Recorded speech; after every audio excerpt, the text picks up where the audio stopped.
अस्सलामु अलैकुम व रहमतुल्लाहि व बरकातुहू। अल्हम्दुलिल्लाह रब्बिल आलमीन वस्सलातु वस्सलाम अला रसूलिहिल करीम अम्मा बाद। फ़अऊज़ु बिल्लाहि मिनश शैतानिर रजीम। बिस्मिल्लाहिर रहमानिर रहीम। मा इंदकुम यनफदु व मा इंदल्लाहि बाक़। मुसलमानों, इबादत के लिए तैयार हो जाओ। मुसलमानों, इबादत के लिए तैयार हो जाओ, क़यामत आने वाली है, ज़रा होशियार हो जाओ। मोहतरम सामीन और सामियात, आज की इस पाकीज़ा और नूरानी महफ़िल में जिस उन्वान पर लबकुसाई की ज़रूरत कर रही हूँ वो है ख्वाबे गफलत से बेदार करने वाली आवाज़। ऐ गाफिल इंसान, अपने अंजाम को भूलने वाले इंसान, अपने आप को तबाही व बर्बादी, हलाकत और ज़लालत में डालने वाले इंसान और गुरूर व तकब्बुर करने वाले इंसान, होशियार हो जाओ, संभल जाओ। अभी भी आपके लिए वक्त बाकी है। अपने नफ्स को दुनिया व आखिरत की हलाकत व तबाही से बचा लो। ऐन आकिबत अंदेश इंसान, क्या आपके कान में अभी तक की आवाज़ नहीं पहुँची? फरमान इलाही है, मा इंदकुम यनफदु व मा इंदल्लाहि बाक़।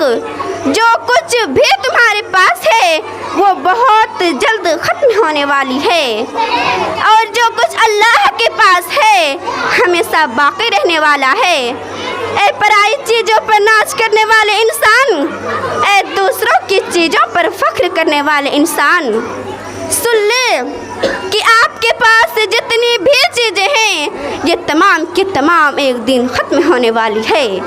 हत्ता कि आपको भी यहाँ से कूच कर जाना है। ये दुनिया किसी के हमेशा रहने का घर नहीं है, बल्कि कुल्लु मन अलैहा फ़ान, यहाँ की हर चीज़ें फना होने वाली है। इस कानून के तहत आपको भी जाना होगा। जिस तरह से आबाह अजदाद, बाप दादा इस कानून इलाही को टाल ना सके, तो आपको भी इसे अमल करना लाजिम व ज़रूरी है। तो ऐ मुसलमानों, आप अब तक क्यों ख्वाबे गफलत और सुस्ती में पड़े हुए हैं? मुसलमानों, होशियार हो जाएं और ख्वाबे गफलत को दूर करें। आखिर आपके ये ऊंचे ऊंचे मकानात, ये ऊंची ऊंची इमारतें, ये शानदार हवेलियाँ कब तक बाकी रहेंगी? सिर्फ चंद दिनों के लिए। क्या आपके पास खुदाई ऐलान कुल्लु मन अलैहा फ़ान नहीं आया? क्या आपको उस दिन की हाजिरी देनी नहीं होगी जिस दिन के लिए मालिक हकीकी ने आपको मुतनब्बह और आगाह कर दिया है, जिसको इस तरह इरशाद फरमाया है, यौम यकूनु नासु कल फरासिल मबसूस व तकूनुल जिबालु कल अहनिल मनफूस। ऐ गाफिल इंसान, याद करो उस दिन की हाजिरी को जिस दिन के इंसान घबराहट की वजह से बिखरे हुए परवानों की तरह नजर आएंगे और कहरे इलाही की वजह से पहाड़ धुने हुए रोई की तरह नजर आएंगे। ए इंसान, क्या ये डरावनी खबर आपके दिल के मेल कुचल को साफ करने के लिए काफ़ी नहीं? अगर ये काफ़ी नहीं तो आए, सुने और दिल की गहराई से सुने। ए गाफिल इंसान और नाआकिबत अंदेश इंसान, उस खतरनाक, अलमनाक, दर्दनाक, दहशतनाक, इबरतनाक दिन के लिए तैयारी करें। उस दिन के लिए सामान मुहैया करें।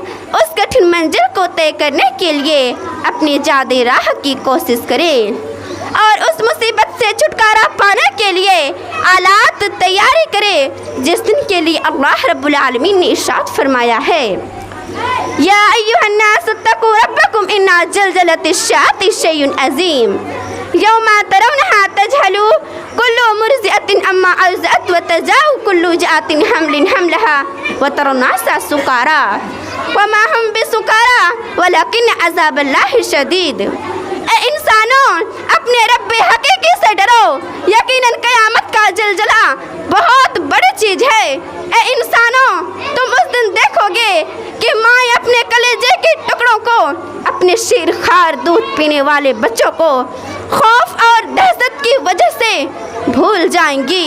माँ की गोद से बच्चा कब गिर गया होगा माँ को पता नहीं, और हर हमल वाली औरतों का हमल कब साकित हो जाएगा उसको मालूम नहीं। और ए देखने वाले इंसान, तुम उस दिन तमाम इंसानों को नशे और मस्त मत वाले देखोगे, जिस तरह से आज एक शराबी शराब पी के मस्त मत वाले नजर आता है। लेकिन सुनो सुनो, अल्लाह की कसम, वो लोग मस्त मत वाले ना होंगे, बल्कि वलकिन अज़ाब अल्लाह शदीद, बल्कि अल्लाह का अज़ाब इतना सख्त होगा, इतना सख्त होगा, इतना सख्त होगा, जिसकी वजह से उनका ये हाल होगा। और ये क्यों ना हो जबकि अल्लाह जब्बार क़हार है, खुद बआवाज़ बुलंद ऐलान कर रहा है, इन्ना बत्सा रब्बिका लशदीद, यकीनन तेरे रब की पकड़ और गिरफ्त इतनी सख्त है, इतनी सख्त है, इतनी सख्त है, जिसका तसव्वुर भी इंसानी जहनो दिमाग में नहीं कर सकता। मेरे प्यारे भाइयों और मेरी प्यारी बहनों, अगर इस किस्म की आजाब की बातें सुनने के बावजूद भी हम बेदार ना हुए तो यकीन जाने कि एक दिन ऐसा आने वाला है कि हम अपने ख्वाबे गफलत से बेदार हो जाएंगे, और यकीनन बेदार हो जाएंगे, और अपनी मीठी मीठी नींद को भूल जाएंगे, और अपने रब्बे हकीकी के सामने सर झुकाने और उसके दरबार में आंसू बहाने पर मजबूर हो जाएंगे। यही नहीं मेरे भाइयों, खून के आंसू बहाने पर मजबूर हो जाएंगे। शायर तर्जुमानी करते हुए यूँ कहता है, रोज़े क़यामत बाग़ी सारे खून के आंसू रोएंगे, रोज़े क़यामत बाग़ी सारे खून के आंसू रोएंगे, रोएंगे चिल्लाएंगे मौत कभी ना पाएंगे। सुभान अल्लाह, सुभान अल्लाह, सुभान अल्लाह। हाँ हाँ, ये मुजरिमीन, ये गुनहगार जहन्नुम में जोर जोर से चिल्लाएंगे, जैसा कि रब्बे अकबर ने इरशाद फरमाया है, वहुम यस्तरिखून फ़ीहा, वो उसमें चिल्लाएंगे, सुम्मा ला यमूतु फ़ीहा वला यहया, और ना वो उसमें मरेंगे और ना जिंदा रहेंगे। अपने रब को पुकारेंगे, रब्बना अखरिजना नअमल सालिहती गैरल्लज़ी कुन्ना नअमलु, ऐ हमारे परवरदिगार हमें इस जहन्नम से निकाल दे, हम सिर्फ नेक अमल ही करेंगे और हम उस अमल के खिलाफ करेंगे जो दुनिया में क्या करते थे, यानी हम सिर्फ और सिर्फ अच्छा काम करेंगे, बुरे काम को हाथ तक ना लगाएंगे। रब की तरफ से जवाब मिलेगा, अवलम नुअम्मिरकुम मा यतज़क्करु फ़ीहि मन तज़क्करा वजाअकुमुन नज़ीर, क्या हमने तुम्हें इतनी उम्र नहीं दी कि इसमें जो नसीहत हासिल करना चाहता नसीहत हासिल कर सकता था, यानी हमने तुमको 60, 70 और 100 साल ज़िंदगी अता फरमाई। अगर तुम चाहते तो अमल सालेह करके दुनिया और आखिरत वाली ज़िंदगी सवार लेता, मगर तुमने ऐसा नहीं किया। वजाअकुमुन नज़ीर, और फिर तुम्हारे पास खास डराने वाला भी आया, नबी रसूल और उनके वारिसीन उलमाए किराम तशरीफ़ लाते रहे, मगर तुमने उनकी बातें नहीं मानी, बल्कि उनकी नाफरमानी करते रहे। फ़ज़ूक़ू फ़मा लिज़्ज़ालिमीन मिन नसीर, नाफरमानी का मजा चखो कि जालिमों का कोई मददगार ना होगा। और एक दूसरी जगह रब्बे कायनात ने इरशाद फरमाया, वलौ तरा इज़िल मुजरिमूना नाक़िसू रूज़िहिम इंदा रब्बिहिम, ऐ मेरे हबीब काश कि आप देखते जहन्नम में उन मुजरिमों, उन गुनहगारों को अपने रब के सामने मारे निदामतों और शर्मिंदगी के शरे निगो होंगे और कह रहे होंगे, रब्बना अखरिजना नअमल, रब्बना अबसरना व समीना फरुज़िना नअमल गैरल्लज़ी कुन्ना नअमलु, ऐ हमारे परवरदिगार हमें इस जहन्नम से निकाल दे, हम सिर्फ नेक अमल ही करेंगे। ऐ हमारे परवरदिगार हमने जहन्नम को देख लिया और जहन्नम की चिंगार को सुन लिया, फरुज़ीना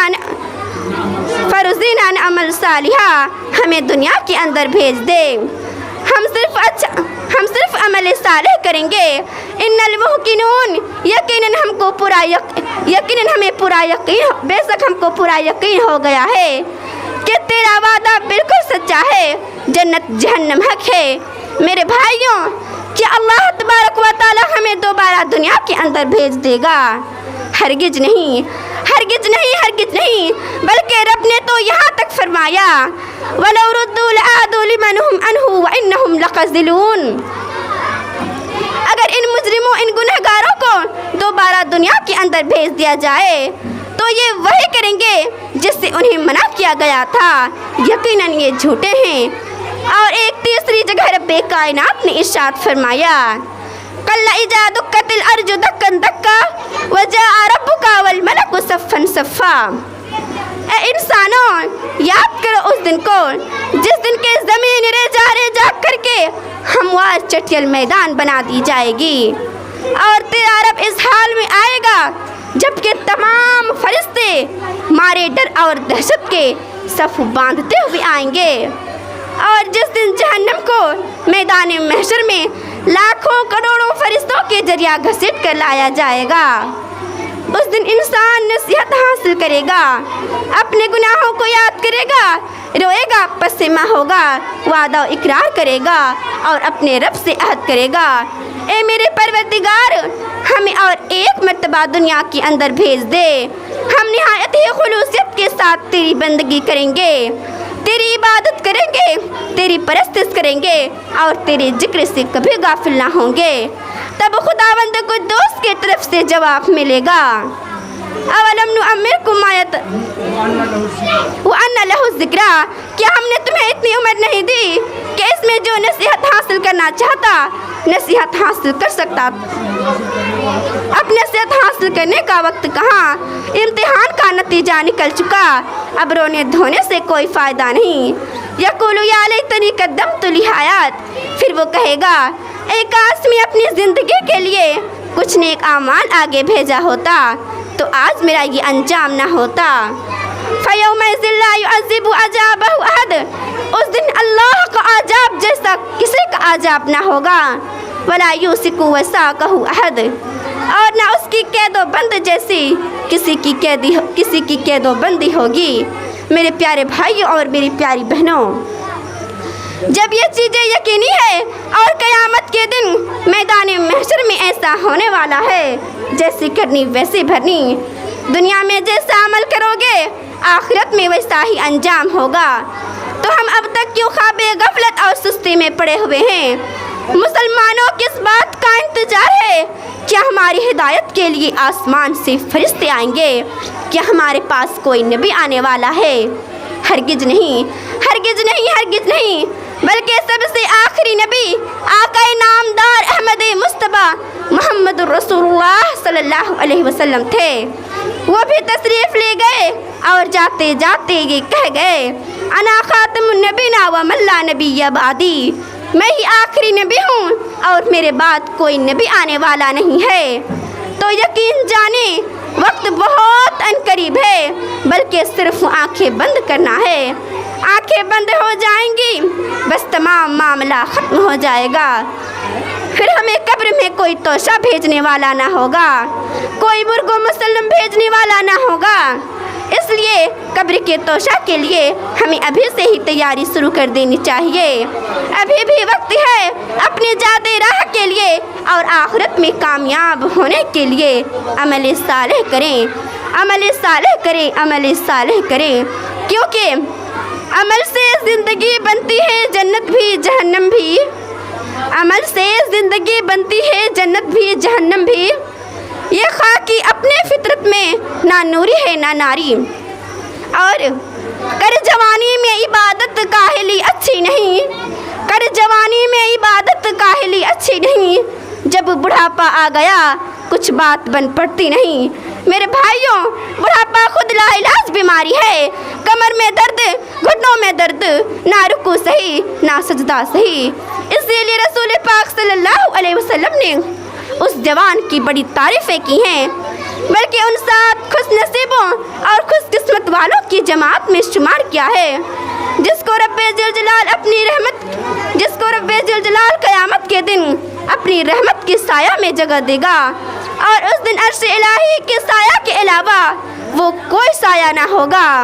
میرے بھائیوں، آپ صلی اللہ علیہ وسلم نے فرمایا شاب نشأ فی عبادت اللہ، وہ جوان بھی قیامت کے دن عرش الہی کے مستحق ہوگا۔ جس جوان کے ساری جوانی اللہ کی عبادت میں گزری ہوگی۔ میرے پیارے بھائیوں، قسم ہے اس ذات کی، قسم ہے اس ذات کی جس کے قبضے میں ساری کائنات ہے، اور قسم ہے اس پروردگار عالم کی جو کہ علیم بذات الصدور ہے۔ دل کے اندر موجود مسلمانوں کی حالت دیکھ کر ایک تڑپ پیدا ہوتی ہے کہ ہائے افسوس، یہ مسلمان کس خیال اور کس دھن میں لگے ہوئے ہیں۔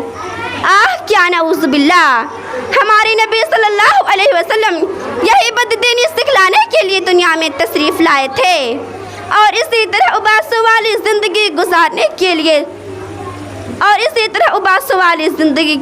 کے لیے مبعوث ہوئے تھے۔ نہیں، ہرگز نہیں۔ مسلمانوں، ذرا تو شرماؤ، ذرا خدا کو تو خیال کرو، جھکا دو سر کو سجدے میں، خدا سے بھی تو شرماؤ، جھکا دو سر کو سجدے میں، خدا سے بھی تو شرماؤ۔ نمازی بن کے تم آؤ، دو رنگی کیوں نکلتے ہو، نمازی بن کے تم آؤ، دو رنگی کیوں نکلتے ہو، اور ہاں، کس منہ سے نبی صلی اللہ علیہ وسلم کا نام لیتے ہو۔ وہ ہماری ہدایت کے جرم میں وطن عزیز سے نکال دیے گئے، اپنے شہر سے باہر کر دیے گئے، بازوؤں پر زخم لگائے گئے، ہماری نجات کی خاطر آپ کے دندان مبارک شہید کر دیے گئے، پتھروں سے مارے گئے، آپ کے گردن مبارک پر اونٹ کی اونچری ڈالی گئی، شیبی ابی طالب کی گھاٹی میں مسلسل 3 سال تک قید و بند کی صعوبتیں اٹھانی پڑی، بے یار و مددگار چھوڑ دیے گئے، کھانے پینے سے بھی روک دیے گئے، یہاں تک کہ درخت کے پتے کھانے پر مجبور کر دیے گئے۔ ہمارے نبی صلی اللہ علیہ وسلم تو فقا پر فقا کرتے تھے، بھوک کی وجہ سے پیٹ پر پتھر باندھا کرتے تھے، اور آج ہم زیادہ کھانے کی وجہ سے بدہضمی کی شکایت کرتے ہیں۔ ہمارے نبی صلی اللہ علیہ وسلم کو تو بدہضمی کی شکایت کرتے ہیں، ہمارے نبی صلی اللہ علیہ وسلم کو تو رونے دھونے سے فرصت نہیں کہ خدایا میری امت کو نجات دے، خدا میری امت کو نجات دے، خدا میری امت کو نجات دے۔ رات بھر غم میں روتے رہے مصطفیٰ، رات بھر غم میں روتے رہے مصطفیٰ، اپنی امت کا جس دم خیال آ گیا، اپنی امت کا جس دم خیال آ گیا۔ میرے بھائیوں، آج ہمیں ہنسی مذاق سے فرصت نہیں۔ ہمارے نبی صلی اللہ علیہ وسلم کو تو چٹائی پر سونے کی وجہ سے بدن پر نشانات پڑ جایا کرتے تھے، اور آج ہم محلوں کی اونچی اونچی حویلیوں میں نرم نرم گدوں پر کروٹ بدل رہے ہیں۔ تو بتاؤ مسلمانوں، اور خود انصاف کرو کہ ہم آپ کی امت کیسے ہوئے، اور کس منہ سے قیامت کے دن نبی صلی اللہ علیہ وسلم کے پاس جا کر کھڑے ہوں گے اور فریاد کریں گے، اے میرے آقا، اللہ سے ہمارے لیے سفارش کر دیجئے کہ وہ ہمیں اس دردناک غم اور مصیبت سے چھٹکارا دے دے۔ تو نبی اکرم صلی اللہ علیہ وسلم کی طرف سے جواب ملے گا، سوکن سوکن، میرے نزدیک سے پرے ہٹو، دور ہٹ جاؤ۔ اسی لیے میرے پیارے بھائیوں اور میری پیاری بہنوں، حقیقت میں وہ لطف زندگی پایا نہیں کرتے، حقیقت میں وہ لطف زندگی پایا نہیں کرتے، جو یاد مصطفیٰ سے دل کو بہلایا نہیں کرتے، جو یاد مصطفیٰ سے دل کو بہلایا نہیں کرتے۔ آخر میں اللہ رب العالمین سے دعا ہے کہ وہ ہم تمام مسلمانوں کو صراط مستقیم پر چلنے کی توفیق بخشے، اور جناب محمد رسول اللہ صلی اللہ علیہ وسلم کے بتائے ہوئے اور ان کے قوانین پر چلنے کی توفیق مرحمت فرمائے، اور ان کے نقش قدم پر چلنے کی توفیق مرحمت فرمائے۔ آمین ثم آمین، وآخر دعوانا ان الحمدللہ رب العالمین، والسلام علیکم ورحمۃ اللہ وبرکاتہ۔